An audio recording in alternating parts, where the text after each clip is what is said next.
안녕하세요. 오늘도 사연살롱을 찾아주셔서 감사합니다.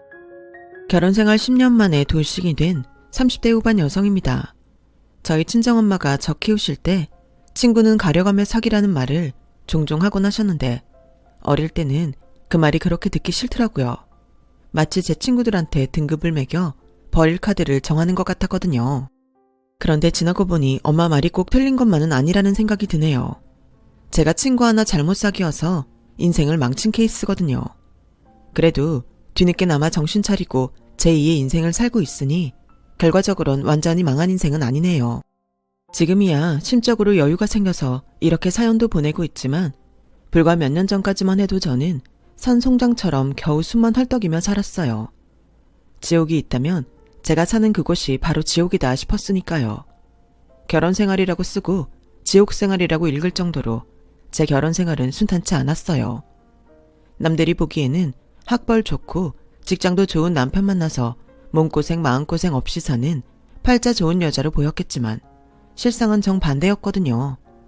제 남편과 시댁은 겉으로 보이는 것과 전혀 다른 인간들이었어요. 제가 이런 집에 시집을 오게 된 건 바로 신우이 때문이었어요. 신우이와 저는 중고등학교 동창으로 흔히들 말하는 베프였어요. 등하굣길과 쉬는 시간, 점심시간에도 늘 함께할 정도로 꼭 붙어 다녔죠. 지방에 살다가 중학교 1학년 때 서울로 이사를 온 저는 한동안 친구를 못 사귀어서 혼자 다니고 있었어요. 그때 처음 제게 말을 걸어준 사람이 이후 제 시누이가 된 상이었어요. 우리는 알을 깨고 나와 처음 본 사람을 어미로 알고 따른다잖아요. 저 역시도 제게 처음 말을 걸어준 친구가 너무 고마워서 철석같이 믿고 따랐어요. 때로는 썩 내키지 않은 일일지라도 상이가 원하면 들어주곤 했었죠. 그게 의리인 줄 알았으니까요. 저희 집이 지방에서 올라오기는 했지만 할아버지 때부터 지방에서 꽤 큰 사업을 하고 있던 터라 형편은 서울 여느 집들보다 좋았어요. 반아이들은 제가 지방에서 올라왔다는 사실만으로 못 사는 집 아이일 거라고 지레 짐작하고 무시하곤 했었지만요. 당시엔 흔치 않던 애플사의 일체형 컴퓨터도 오빠랑 하나씩 각각 사용할 정도였고 미국 비자를 받기 어려운 시절에도 크리스마스와 연말을 보내러 가족과 함께 뉴욕으로 여행을 갈 정도의 재력이 있었어요. 서울로 이사를 온 건 아빠가 할아버지 회사에서 독립해 새로운 사업을 시작했기 때문이었죠. 할아버지 댁에서 함께 살 때보다는 덜 풍족했지만 그래도 남부러울 일 없는 생활이었어요. 아빠는 사업차 일본으로 자주 출장을 가시곤 했는데 집에 돌아오실 때마다 학용품과 예쁜 도시락통을 사다 주시곤 했어요. 그걸 볼 때마다 상이는 나경아, 나 그 샤프 주면 안 돼? 넌 그런 거 집에 많잖아. 그래도 이건 아빠가 준 선물인데. 야, 친구끼리 그 정도도 못 주니? 너한테 정말 실망이야. 무력이 많았던 상이는 친구라는 관계를 앞세워 제 학용품을 뺏어다 쓰곤 했어요. 지금 생각해보면 거의 날강도 수준의 행동이었지만 그때는 친구니까 이해하고 넘어갔죠. 그렇다고 상이가 매번 제 걸 뺏기만 했던 건 아니었어요. 그랬었다면 우리 관계가 오래 이어질 수 없었겠죠. 저는 천식 때문에 종종 결석을 했는데 그럴 때마다 방과 후에 저희 집까지 찾아와 노트 필기도 보여주고 학교에서 있었던 일도 전해주곤 했어요. 사투리를 쓰는 저를 놀리고 괴롭히는 아이들과 대신 싸워주기도 했고요. 상이가 무력이 심하긴 했어도 나름 의리 있는 친구였죠. 안 그래도 몸이 약한 딸이 걱정이던 저희 부모님은 언니처럼 저를 챙기는 상이한테 늘 고마워했어요.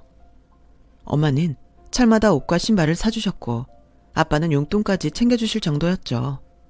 마치 친자매처럼 6년 가까이 매일 붙어 다니던 우리는 대학에 들어가서야 떨어지게 되었어요. 항공기 승무원이 되고 싶어 했던 상이는 전문대 항공운행학과에 들어갔고 교사가 꿈이던 저는 사범대에 들어갔거든요. 처음엔 매일 붙어 다니던 상이랑 떨어져서 학교 생활을 하는 게 왠지 불안했어요. 분리불안 같은 거였죠. 그래서 학교 간의 거리가 꽤 되는데도 상이가 다니는 학교까지 찾아가곤 했어요. 하지만 서로 배우는 과목도 다르고 관심사가 달라서인지 얼마 가지 않아 관계가 시들해지고 말았어요. 눈에서 멀어지면 마음에서도 멀어진다는 말은 연인 사이에서만 국한되는 게 아니더라고요. 시간이 지나자 저도 같은 과 친구들과 어울리게 되면서 상이와 연락이 뜸해지다가 결국 끊어지게 되었죠. 그러다 다시 만나게 된 건 파리행 비행기 안에서였어요. 임용고시에 합격한 뒤 학교 배정을 앞두고 친구들과 유럽 여행을 떠나던 날이었는데 상희가 그 비행기에 승무원으로 타고 있더라고요. 상희는 제가 친구들과 유럽 여행을 간다고 하자 많이 부러워했어요. 그리곤 다른 승객들 몰래 튜브형 고추장 한 봉지와 바뀐 자기 휴대폰 번호가 적힌 쪽지를 건네주었어요. 한국에 돌아오면 전화하라면서요. 하지만 여행 중에 상희가 적어준 전화번호 쪽지를 잃어버리는 바람에 연락을 할 수 없었어요. 그런데 어떻게 알았는지 상희가 제 휴대폰으로 연락을 했더라고요. 야, 내가 너 전화번호 알아내느라 얼마나 고생했는지 아냐? 암튼 그건 됐고 일단 당장 만나자. 나 너한테 꼭 할 말이 있거든. 오늘? 오늘은 안 되는데. 오늘이 우리 아빠 생신이거든. 가족끼리 식사 약속이 있어서 오늘은 안 되고 이번 주 토요일 어때? 그랬더니 상희는 오늘 꼭 봐야 한다며 한사코 만나자고 하더라고요. 나경아, 그럼 내가 그리로 갈게. 오랜만에 나도 아버님 생신 축하해드리면 좋잖아. 내가 케이크 사갈까? 아니면 꽃? 가족 모임이라고 하는데도 굳이 찾아오겠다고 하는 바람에 할 수 없이 장소를 알려주었어요. 그랬더니 분위기가 한창 무르익자 상희가 백에서 봉투를 꺼내더라고요. 아버님, 어머님, 저 결혼해요. 오셔서 자리 좀 빛내주세요. 저희 집이 친척이 별로 없어서 초대할 하객이 별로 없거든요. 딸 친구도 딸인데 도와주세요. 5년 만에 나타나서 청첩장을 내미는 상희 모습에 저희 부모님은 입만 떡 벌릴 뿐 아무 말씀도 못하셨어요. 저희 오빠는 물을 마시다가 사례가 걸려 콜록댔고 저는 괜히 창피해서 얼굴이 빨갛게 달아올랐죠. 멀쩡한 사람은 상희뿐이었어요. 결혼식 전날까지 매일 전화해서는 꼭 오라고 닥달하는 통에 할 수 없이 저는 엄마랑 상희 결혼식에 참석했어요. 그리고 그곳에서 제 남편감을 만나게 되었죠. 바로 상희 친오빠를요. 넉살 좋은 상희와 달리 상희네 오빠는 과묵하고 진중한 사람이었어요. 결혼식 내내 저랑 엄마를 챙겨줘서 특히 더 호감이 가더라고요. 그런데 나중에 알고 보니 그게 다 계획적인 행동이었더라고요. 상희가 저랑 자기 오빠를 연결해줄 생각으로 치밀하게 짜놓은 덫이었죠. 그날 상희 오빠의 행동에 호감을 느낀 건 저뿐만 아니라 저희 엄마도 마찬가지였어요. 사람도 마음에 드는데 거기다 명문대 출신에 대기업 다닌다고 하니까 엄마는 내심 사윗감으로 탐내시는 것 같았어요. 집에 돌아와서도 상희 결혼식 얘기는 않고 아빠한테 상희 오빠 얘기만 주구장창 하시더라고요. 사람이 참 남자답고 좋더라고요. 우리 나경이 짝으로 딱이에요. 집에 언제 한번 부르면 어떨까요? 거참, 남녀 문제야 당사자들 마음이지. 당신이 참견할 일이 아니야. 나경이가 좋다면야 어쩔 수 없지만. 아빠는 엄마가 상희 오빠를 제 결혼 상대로 꼽자 탐탁치 않으신지 불편한 기색을 보이셨어요. 하지만 엄마는 아빠의 이런 반응에도 아랑곳 않고 결혼식장에서 받은 상희 오빠 명함을 꺼내드셨죠. 나경아, 네가 이 번호로 전화 좀 해봐라. 아까는 고마웠다고 인사차 했다고 하고 어서. 뭘 그렇게까지 해. 나중에 할게. 얘는 나중에 언제 해. 고맙다고 엄마가 밥 한 번 산다고 그래. 아니다. 그냥 네가 산다고 하고 따로 만나자고 해봐. 혹식도 아니? 인연이 되면 우리 집 사람 될지. 공격적인 엄마의 행동에 저는 괜히 싫은 척 했지만 실은 저도 속으로 따로 만나보고 싶었어요. 그래서 엄마 등살에 못 이기는 척 문자를 보냈죠. 아무래도 직접 전화를 하는 건 좀 부담스러워서요. 그랬더니 바로 단문이 왔더라고요. 오히려 와줘서 고맙다며 자기가 밥을 사고 싶다면서 언제 시간이 되냐고요. 그 일을 계기로 저는 상희 오빠랑 사귀게 되었어요. 처음엔 상희한테 비밀로 하고 만났다가 3개월쯤 지나 상희한테 말했어요. 그랬더니 안 그래도 자기가 우리 둘 엮어주려고 했는데 알아서 둘이 사귄다니 잘됐다고 하더군요. 그러면서 둘이 만나게 된 건 다 자기 덕분이니까 결혼하게 되면 자기한테 명품 백 하나는 사줘야 한다고 엄청 생색을 내더라고요. 그때는 별 생각 없이 알겠다고 하고 잊고 있었는데 이듬해 오빠랑 결혼을 하게 되자 상희가 기다렸다는 듯 그 얘기를 꺼내더라고요. 괜히 내 백 고르느라 시간 낭비하지 말라고. 내가 직접 백 넘버까지 적어왔으니까 이걸로 사줘. 상희가 사달라고 한 C사 명품 백은 10년 전인 당시 가격으로 800만 원이 훌쩍 넘는 모델이었어요.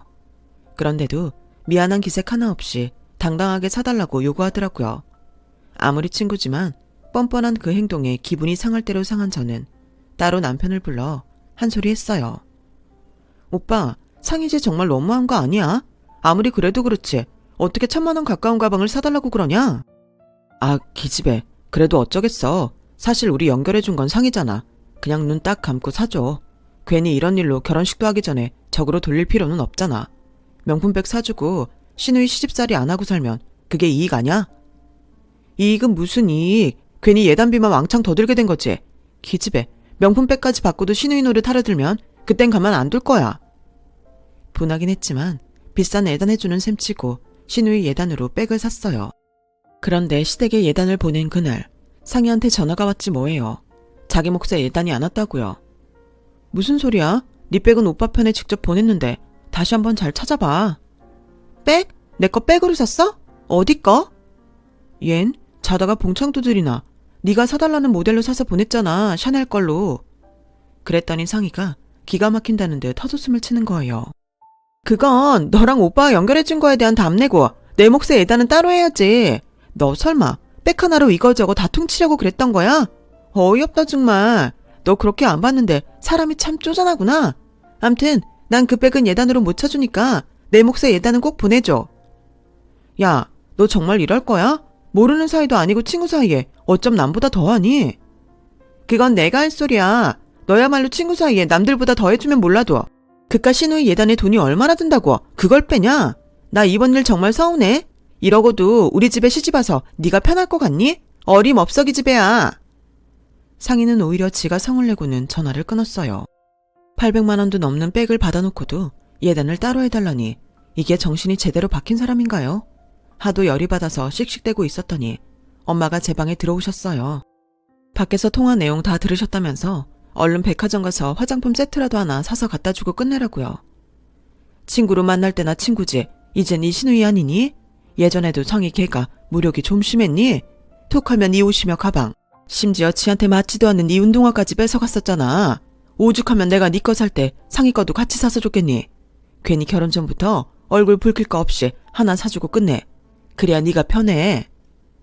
누구보다 상희를 잘 아는 엄마는 옛다 이거나 먹고 떨어져라 하는 심정으로 하나 사주라고 하셨어요.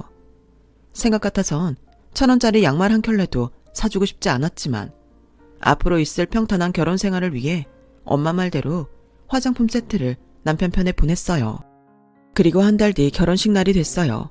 상희는 마치 자기 결혼식인 것처럼 하얀 프릴 원피스를 입고 왔더라고요. 그 모습에 결혼식장을 찾은 고등학교 동창들은 다들 한마디씩 했어요. 어머어머, 쟤 미쳤어. 오늘이 쟤 결혼식인 줄 아나 봐. 상희 제가 예전부터 좀 그랬잖아. 나경이 학용품 뺏어서 애들한테 자랑질하고 다니고 어디서건 지가 주목받으려고 그러고 집어로 개 못 준다더니 나경아, 너 정말 괜찮겠니? 저럼 입상 신우이랑 어떻게 사니? 친구들 걱정만큼이나 저도 걱정이 앞섰어요. 학창시절은 몰랐는데 성인이 되고 보니 하나부터 10까지 상희의 단점만 보이더라고요. 그동안 저런 애랑 어떻게 절친으로 살았나 싶을 정도였죠. 그런데 이게 끝이 아니었어요. 결혼식을 마치고 호텔에서 하룻밤을 보낸 뒤 다음날 이른 아침 비행기로 신혼여행을 떠나기로 했는데 글쎄 밤 12시가 다 돼서 상희한테 전화가 왔더라고요. 새벽부터 메이크업하랴 드레스 입으랴 하루 종일 시달린 탓에 호텔에 들어오자마자 그대로 뻗었던 저는 잠결에 전화를 받았어요. 그랬더니 뭐라는 줄 아세요?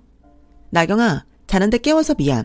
내가 내일 전화하려고 했는데 급하게 내일 오전에 비행 스케줄이 잡혀서 지금 아니면 말할 시간이 안 될 것 같아 전화했어. 너 자야 되니까 용건만 간단히 말할게. 오늘 결혼식에 온 고등학교 동창들 말이야. 이런 말하기 뭐하지만 실은 걔들이 나보고 온 거거든. 내가 우리 오빠 결혼식이라고 모바일 청첩장 죄다 뿌렸는데 걔들이 글쎄 축의금을 신부 측에 냈다지 뭐야. 그래서 말인데 그거 돌려줬으면 해. 나보고 온 하객들이니까 축의금은 내가 받는 게 맞잖아. 안 그러니? 제희, 지영이, 정미 또 누가 왔더라? 암튼 내가 식당에서 본 애들만 해도 8명은 되더라. 걔들이 낸 축의금 내 계좌로 좀 붙여줘. 5만 원씩만 했어도 40만 원인데 안 받고 넘기기엔 좀 큰 돈이잖아? 야 전상희, 너 고작 그 말하려고 자는 사람 깨워가며 전화한 거야? 너 정말 제정신이니? 그리고 걔들 네 동창이기도 하지만 내 동창들이기도 해. 네가 모바일 청첩장을 뿌렸으면 뭐. 난 걔들 직접 만나서 밥 사고 술까지 사면서 종이 청첩장 돌렸어. 걔들 결혼식에도 다 갔었고. 근데 넌 걔들 결혼식에 가긴 했니? 안 갔지? 애들이 그러더라. 네 결혼식 땐 자기들 죄다 부르더니 정작 자기들 결혼식엔 네가 코빼기도 안 비추더라고. 그래놓고 뭐? 축의금을 내놓으라고? 싫어. 못 줘. 내가 그 돈을 쓰레기통에 버리는 한이 있어도 너한테는 절대 안 줘. 사람이 양심이 있어야지. 제발 인간답게 좀 살자. 열이 확 올라서 꽥 질러버렸어요. 그 바람에 옆에서 자고 있던 남편이 잠에서 깼더라고요. 무슨 일이야? 자기 사기랑 싸웠어? 그냥 좋게 좋게 끝내지. 왜 그랬어? 좋게 좋게? 자기도 자기 동생이 하는 꼴을 보라고 좋은 말이 나가나. 새벽부터 준비해서 공항 가야 되는 거 뻔히 알면서 전화에 뭐라는 줄 알아? 오늘 결혼식에 온 동창들이 낸 축의금 자기 달래. 그 말 하려고 이 시간에 자는 사람 깨워가며 전화한 거래. 그런데 좋은 말이 나가겠어? 자기야, 나 정말 자기 동생 때문에 미칠 것 같아. 정말 돌겠다고. 상희는 결혼식 전부터 사사건건 사람 꼭지돌게 만들더니 기어이 신혼여행 가는 날까지도 저를 열받게 했어요. 이건 친구도 뭐도 아니었죠. 하도 얄미워서 신혼여행을 마치고 돌아올 때 신우이 내외 선물은 일부러 안 사왔어요. 사주고 싶은 마음이 생겨야 선물도 사주는 거 아니겠어요? 그랬더니 제가 이혼하는 그날까지도 상희는 신혼여행에서 자기 선물 안 사온 걸 트집 잡더라고요. 모르긴 해도 제가 이혼을 안 했으면 둘 중 하나가 죽는 날까지 그 얘기를 했을지도 몰라요. 상희의 여우 같은 짓은 10년간의 제 결혼기간 내내 이어졌어요. 그런데 살아보니 시댁의 여우는 신우이 혼자가 아니더라고요. 도대체 신우이가 누굴 닮아서 일어나 했는데 딱 저희 시어머니였어요. 시어머니는 노래교실 강사를 하시는데 사람들 앞에서는 서글서글하고 사람 좋은 얼굴을 하시지만 집에서는 완전 다른 모습이었어요. 집안에 경조사가 있을 때마다 매번 저희 친정 부모님께 연락해서 조의금이랑 축의금 뜯어가는 건 기본이고 김장철마다 저희 친정에서 김치까지 얻어다 드셨거든요. 안 싸둔 올해 김장은 안 하세요? 우리 바깥 양마디 안 싸둔 김치가 아니면 김치에 젓가락을 안 대잖아요. 올해도 내가 염치불고하고 김치 구걸하게 생겼다니까요. 기왕 하시는 거 꼬들빼기도 조금만 해주십사 하는데 어떻게 안 될까요? 많이 할 거 없이 김치통으로 한 통만 부탁할게요. 내가 김장비라도 조금 들어야 하는데 워낙 잘 사는 집이라 10,000원짜리 몇 장 내밀기도 창피하고 그래도 받지도 않으실 거 뻔해서 매번 입으로 인사만 합니다. 배추김치에 알타리에 파김치, 거기다 꼬들빼기까지 다 퍼가면서 매번 말로만 하는 인사로 퉁치세요. 어디 그뿐인 줄 아세요? 저희 집 김장날이면 귀신같이 알고 신우이가 자기 남편까지 대동하고 찾아와서는 김치 퍼가는데 정말 쌍욕이 목구멍까지 차오른다니까요. 그러니 그 많은 양을 하려니까 매번 김장 때마다 돈 주고 사람까지 사서 김장을 담가야 했어요. 그래서 참다 못해 남편한테 한 소리 했더니 뭐라는 줄 아세요? 그깟 김치 좀 나눠 먹은 것 가지고 아깝다고 그 난리를 치냐는 거예요. 그깟 김치? 자기 김장하는데 돈이 얼마가 드는지 알아? 돈을 떠나서 일이 얼마나 많은지 알기는 하고 하는 소리냐고. 시댁이랑 자기 여동생 김장하느라 매년 사람까지 둘이나 불러서 하는 건데 그깟 김치라는 소리가 나와? 그래, 그럼 앞으로는 자기가 그깟 김치 담그는 값 내면 되겠네. 재료비랑 인건비 다 해서 한 집당 40만 원씩 도합 80만 원 내. 그럼 자기 앞에서 김장 얘기 절대 안 할 테니까. 아니, 무슨 김치를 80만 원이나 주고 해. 인터넷에서 사 먹으면 몇만 원도 안 하던데. 왜? 내가 사기치는 것 같아? 내가 매년 김장 재료비 품목별로 엑셀에 정리해둔 거 있으니까 못 믿겠으면 당신이 확인해봐. 김치 담그는데 배추만 들어가나? 고춧가루에 마늘, 생새우, 부수적으로 들어가는 양념만 해도 몇십만 원이야. 근데 자기네 식구들이 그걸 매년 공짜로 가져다 먹고 있다고. 그런데도 이 정도 투정도 못 듣겠다고 그러는 거야? 알았어. 그깟 김장비 내가 다 챙겨줄 테니까 그만 좀 해. 말은 그렇게 해놓고 이혼하는 해까지 남편은 김장비를 내놓지 않았어요. 여기까지만 해도 뒷목 잡을 일이 하나 둘이 아니지만 결정적으로 제가 이혼을 하게 된 이유는 따로 있었어요. 신우이는 제가 결혼을 하고 6년 뒤에 이혼을 했어요. 저한테는 남편한테 여자가 생겨서 헤어지게 됐다고 했지만 진짜 이유는 신우이한테 있었어요. 신우이의 구질구질한 무력과 지저분한 남자관계 때문이었죠. 승무원 일을 하다 보면 종종 남자 승객들한테 대시받는 일이 있다는데 신우이가 유부녀라는 사실을 숨기고 남자들이 건네는 선물 공세에 넘어가 선을 넘는 행동을 하고 만 거예요. 같은 항공사에 다니는 다른 친구를 통해 들어보니 회사로 남자 측 부모가 찾아와 난리가 난 적도 있었대요. 남자 쪽에서는 신우이가 미혼인 줄 알고 며느리로 들일 생각까지 했는데 뒤늦게 유부녀라는 걸 알고 그동안 당신 아들이 갖다 바친 명품백과 각종 보석, 장신구들을 물어내라고 찾아온 거였죠.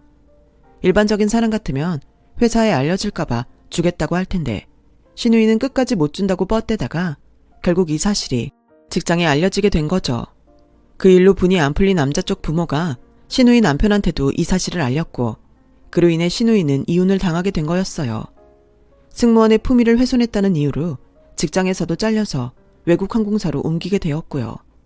이혼을 한 뒤에는 아예 마음 놓고 이 남자 저 남자 만나며 자유로운 생활을 하다가 자기보다 8살이나 어린 남자한테 빠지게 됐어요. 신우이 말로는 남자가 대학원생이라고 했지만 외모나 지적 수준을 보면 글쎄요. 제대로 학교를 다닌 사람은 아닌 것 같더라고요. 젊은 남자한테 빠진 신우이는 그동안 만났던 남자들한테 받았던 명품들을 팔아가며 데이트 자금과 나이 어린 남자친구의 선물을 사날랐어요. 어떻게 보면 신우이랑 같은 부류로 보이는 그 남자를 잡기 위해 신우이는 그동안 자기가 구차하게 모은 것들을 어린 남자 입에 털어넣은 형국이었죠. 그런데도 남자가 결혼을 안 해주니까 가짜 임신 소동까지 벌이며 남자의 바지가랑이를 잡고 늘어졌어요. 솔직히 신우이가 만나는 남자가 온전한 사람이 아니라는 걸 알기에 신우이의 재혼을 말렸어야 했지만 그러고 싶지 않았어요.